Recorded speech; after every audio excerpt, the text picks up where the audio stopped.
Pendant ce temps, des millions de personnes tombent dans la misère avec cette vision sacrificielle qui vient du mot sacrifice. Les individus ne comptent plus et deviennent éventuellement des sujets d'expérimentation. Et ce, jusqu'au génocide. Ça va loin, là. C'est grave. Les limites légales ou spirituelles n'existent plus. Là, quand on arrive à ce point-là, c'est la débandade. C'est la folie furieuse de bord en bord. La méthode employée relève des stratégies sectaires. Les sectes, là, ça fait des ravages, les sectes. Alors, quand toute une société est régie par des stratégies sectaires, ça va pas bien l'affaire, là. La méthode employée relève des stratégies sectaires de la façon suivante. Premièrement, le recours à la terreur qui proclame haut et fort qu'un virus extrêmement dangereux va nous tuer. Rien de moins. Deuxièmement, la transformation des règles de vie qui bouleverse nos existences par la séquestration, le confinement, les restrictions de la liberté de mouvement et l'atteinte aux droits fondamentaux inaliénables, comme la liberté d'expression. Ça a été très, très magané et ça l'est encore à l'heure actuelle. C'est quelque chose qu'il va falloir protéger, notre liberté d'expression, sinon, ce ne sera pas facile tout à l'heure. Troisièmement, l'exclusion et la maltraitance envers les rebelles du système ambiant, nommés souvent et péjorativement complotistes. Les citoyens faisant preuve de jugement critique subissent un dénigrement généralisé de la part des conformistes. Dans certains discours politiques, on va jusqu'à envisager le meurtre. Vous rendez-vous compte jusqu'où ça va? Je vous donne un exemple. En Italie, des personnalités du journalisme, de la politique et de la médecine appellent à la ségrégation entre les voyageurs de train vaccinés et ceux qui ne le sont pas. Elle suggère un signe autour du cou pour les non-vaccinés.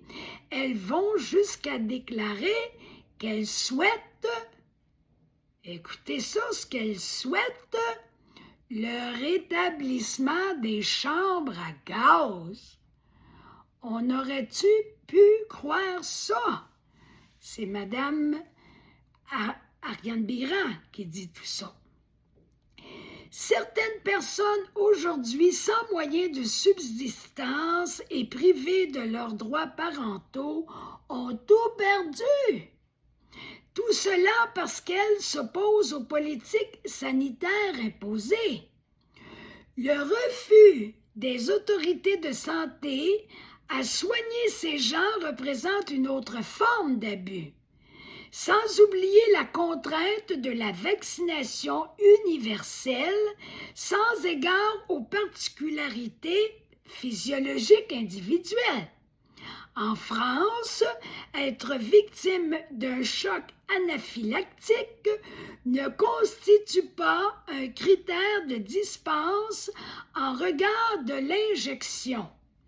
Pour les non-injectés, cette vaccination constitue une pratique abusive car elle met en danger la vie humaine dans un contexte de non-responsabilité des États, advenant des problèmes suite à l'injection.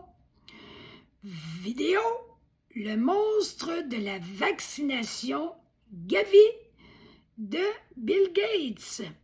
Immunité juridique. C'est émis le 30 avril 2022 sur CrowdBunker. Quatrièmement, se voir confronté au conflit de loyauté. Des individus forcés à effectuer des choix impossibles et inhumains désespèrent devant l'inacceptable. De faux choix se présentent à eux face à deux options capitales, notamment entre le droit de travailler pour gagner leur subsistance ou le droit de disposer de leur propre corps. Ces contraintes forcées ne représentent pas des choix délibérés.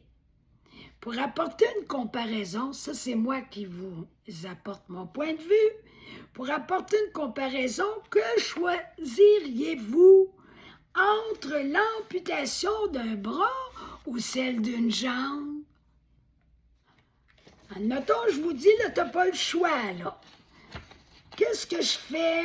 Je t'ampute un bras ou je t'ampute une jambe? Ben, ni un ni l'autre. Voilà, c'est ça la réponse. Puis on nous a imposé des choix impossibles, comme de faire ce qu'on veut avec notre corps et notre santé, ou de perdre son emploi qui nous donne le nécessaire pour vivre. Affreux, affreux. Cinquièmement, les suggestions hypnotiques intégrées malgré nous à force d'entendre des messages identiques à répétition. En particulier, le saut hypnotique induit chez les gens l'impossibilité de réfléchir. Les médias diffusant constamment des discours de terreur et des images de panique. Ça, on en a déjà parlé. Sixièmement, les censures et les persécutions. Septièmement, les chocs traumatiques répétés transmis à la population, dont les annonces de fermeture émises au dernier moment. On a connu ça au Québec et je vais vous en parler à la page 247. J'y reviendrai. Parfois même des consignes contraignantes au sein d'un discours paradoxal. Concernant la France, le gouvernement dit tout et son contraire. Au Québec aussi. Parfois à quelques semaines d'intervalle, sans jamais justifier les messages antérieurs. Huitièmement, les anomalies généralisées dans la pratique des soins. Des professionnels comme le nutritionniste, le physiothérapeute ou le psychologue, traditionnellement non formés pour administrer des vaccins, injectent les gens en échange de bénéfices importants. C'est quoi les bénéfices importants? J'ai mis 3 gros signes de pièces. Vous l'aviez deviné.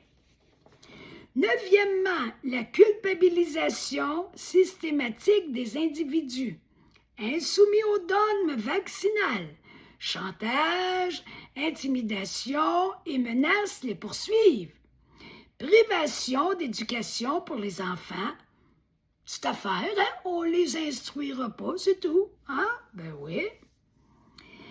Désorganisation des repères spatiaux de référence pour l'ensemble de la population mondiale, surveillance et transgression de la vie intime des gens, etc.